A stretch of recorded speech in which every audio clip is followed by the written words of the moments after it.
20 अगस्त 1995 की बात है। रात के लगभग 3 बजे थे। ज्यादातर लोग अपनी सीटों पर सो रहे थे। किसी को अंदाजा नहीं था कि अगले कुछ मिनटों में क्या होने वाला है। दिल्ली की तरफ जा रही कालिंदी एक्सप्रेस अचानक पटरी पर आए एक जानवर से टकरा जाती है और वहीं रुक जाती है। उसी समय पीछे से पुरुषोत्तम एक्सप्रेस आ रही थी। उसे रास्ता साफ होने का हरा सिग्नल मिल चुका था और ट्रेन पूरी रफ्तार में आगे बढ़ रही थी। फिर कुछ ही पलों में ऐसा टकराव हुआ कि डिब्बे एक दूसरे के अंदर घुस गए। बहुत से लोग नींद में ही चल बसे। सुबह जब ये खबर बाहर आई तो कहा गया 300 से ज्यादा लोग मारे गए। लेकिन धीरे धीरे साफ हुआ कि ये सिर्फ एक टक्कर नहीं थी, बल्कि एक ऐसी चूक थी जिसने सैकड़ों परिवारों की जिंदगी हमेशा के लिए बदल दी। तो चलिए वीडियो को बिना देरी के स्टार्ट करते हैं। 20 अगस्त 1995 की रात करीब 2:30 बजे कालिंदी एक्सप्रेस कानपुर से दिल्ली की ओर जा रही थी। ट्रेन अपने रास्ते पर चल रही थी और ज्यादातर यात्री सो चुके थे। जनरल और स्लीपर कोच भरे हुए थे। करीब 2:30 पर फिरोजाबाद के पास खुले ट्रैक पर इंजन के सामने अचानक एक नील गाय आ गई। रात का अंधेरा होने की वजह से ड्राइवर को जानवर बहुत पास आकर दिखाई दिया। ना तो रुकने का समय मिला और ना ही दिशा बदलने का। इंजन सीधे नील गाय से टकरा गया। टक्कर तेज नहीं थी, लेकिन इससे इंजन के नीचे लगा वैक्यूम पाइप टूट गया। वैक्यूम पाइप टूटते ही vacuum brake system fully active हो गया। सिस्टम में हवा भर गई और ट्रेन के ब्रेक्स अपने आप पूरी ताकत से लग गए। पहिए लॉक हो गए और इंजन आगे नहीं बढ़ पाया। ड्राइवर ने ट्रेन को चलाने की कोशिश की, लेकिन वैक्यूम ब्रेक सिस्टम में ऐसी फॉल्ट आने पर ट्रेन को वहीं रोकना पड़ता है। कुछ ही पलों में कालिंदी एक्सप्रेस पूरी तरह रुक चुकी थी। ट्रेन जिस जगह रुकी थी वो स्टेशन से दूर थी और चारों तरफ जंगल बारात का अंधेरा था। ट्रेन सिग्नल से कुछ दूरी पर खड़ी थी, इसलिए पीछे से आने वाली किसी ट्रेन को ये साफ दिखाई नहीं दे रही थी। इसी वजह से ये सिचुएशन खतरनाक बन गई। नियम के मुताबिक अगर कोई ट्रेन खुले ट्रैक पर रुक जाती है तो गार्ड को पीछे जाकर डेटोनेटर्स लगाने होते हैं, ताकि पीछे से आने वाली ट्रेन को वार्निंग मिल सके। लेकिन उस रात ये काम सही समय पर नहीं हो पाया। कालिंदी एक्सप्रेस ट्रैक पर खड़ी रही। ट्रेन के अंदर बैठे यात्रियों को ये नहीं बताया गया कि ट्रेन क्यों रुकी है और कितनी देर रुकना पड़ेगा। ज्यादातर लोग अपनी जगह पर ही थे। इसी दौरान उसी ट्रैक पर पीछे से पुरुषोत्तम एक्सप्रेस अपनी नॉर्मल स्पीड पर आगे बढ़ रही थी। आगे खड़ी कालिंदी एक्सप्रेस और पीछे से आती दूसरी ट्रेन के बीच अब कोई क्लियर वार्निंग नहीं थी।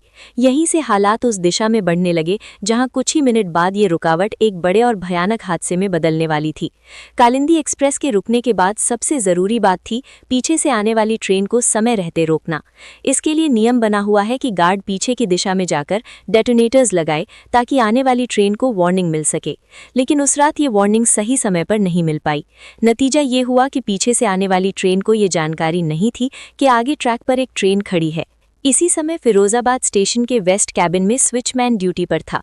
उसका काम था ये देखना कि ट्रैक पूरी तरह क्लियर है या नहीं।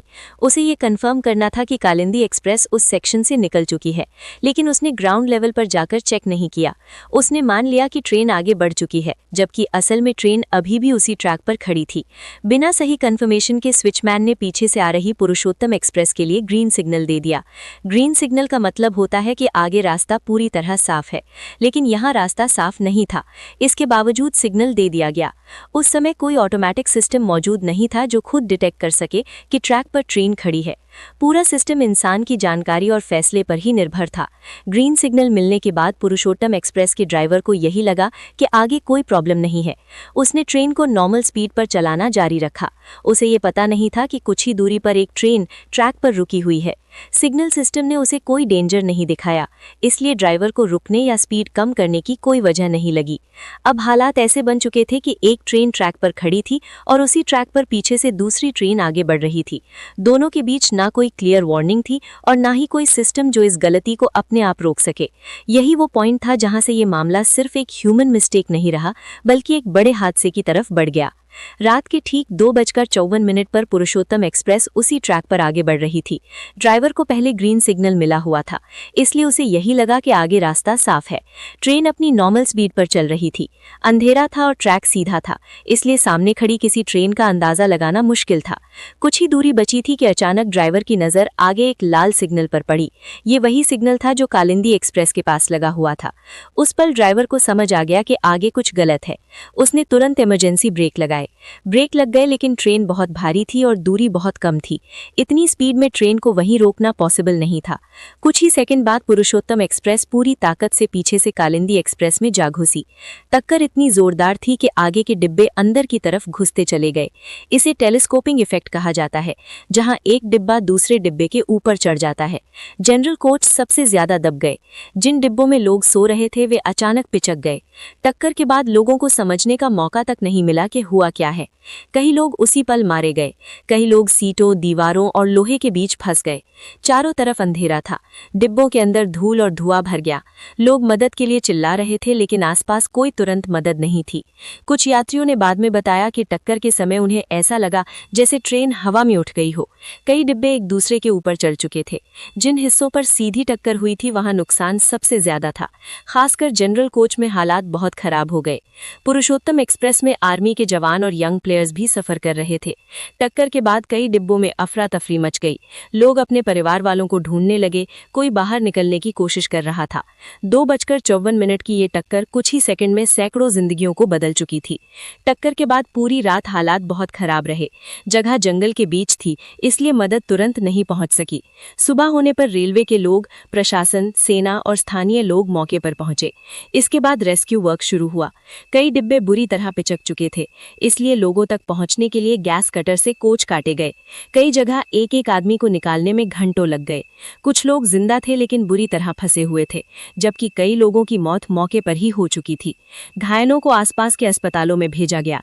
अस्पतालों में भीड़ बढ़ गई, डॉक्टर और स्टाफ लगातार काम करते रहे। कई परिवार अपने लोगों को ढूंढते हुए घटनास्थल पर पहुंचे। कुछ मामलों में पहचान करना भी मुश्किल हो गया क्योंकि डिब्बों की हालत बहुत खराब थी। मीडिया ने इस जगह को जंगल ऑफ डेथ नाम दिया क्योंकि चारों तरफ जंगल था और नुकसान बहुत ज्यादा हो चुका था। इसके बाद हादसे की जांच शुरू हुई। शुरुआत से ही ये साफ हो गया कि ये कोई साजिश या हमला नहीं था। जांच में सामने आया कि हादसा कई चूकों की वजह से हुआ। सबसे पहले नीलगाय से टक्कर, फिर वैक्यूम ब्रेक सिस्टम का फेल होना, फिर वार्निंग न मिल पाना और आखिर में गलत सिग्नल दिया जाना। इन सभी बातों ने मिलकर इस हादसे को इतना बड़ा बना दिया। जांच में यह भी पता चला कि उस समय वहां ट्रैक सर्किट जैसी टेक्नोलॉजी मौजूद नहीं थी। अगर ऐसा सिस्टम होता तो ट्रैक पर खड़ी ट्रेन अपने